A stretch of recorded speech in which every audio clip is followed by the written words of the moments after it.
गजा के बारे में एक नया रोड मैप सामने आया है जिसमें हमास मरहलावार अपने हथियार छोड़ने पर रजामंद बताया जा रहा है। इसके बदले इस्राएली फौज की गजा से धीरे धीरे वापसी का प्लान है। इस डील पर अमल के लिए मिस्र में अहम बैठक होने वाली है। अभी सभी पक्षों को अंतिम मंजूरी का इंतजार है।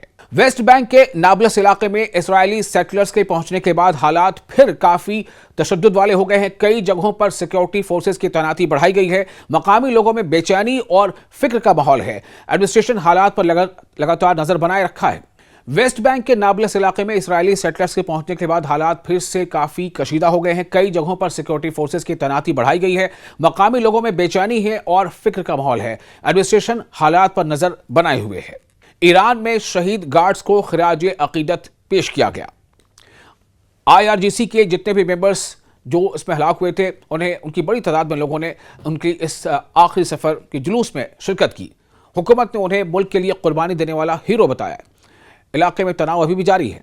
जनूबी लेबनान के कुछ इलाकों में इजरायली हवाई हमलों की खबरें आई हैं। हमलों के बाद लोगों में खौफ का माहौल देखा गया है। नुकसान का जायजा लिया जा रहा है। सरहदी इलाकों में सुरक्षा पहले से ज्यादा सख्त कर दी गई है।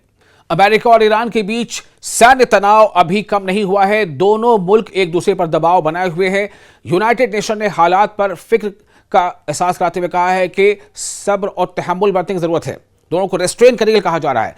माहिरीन का मानना है कि बड़े इलाकाई तनाव और इलाकाई फाइटिंग से का डर सता रहा है। इलाके में एक बड़े पैमाने पर यह लंबी जंग छिड़ सकती है।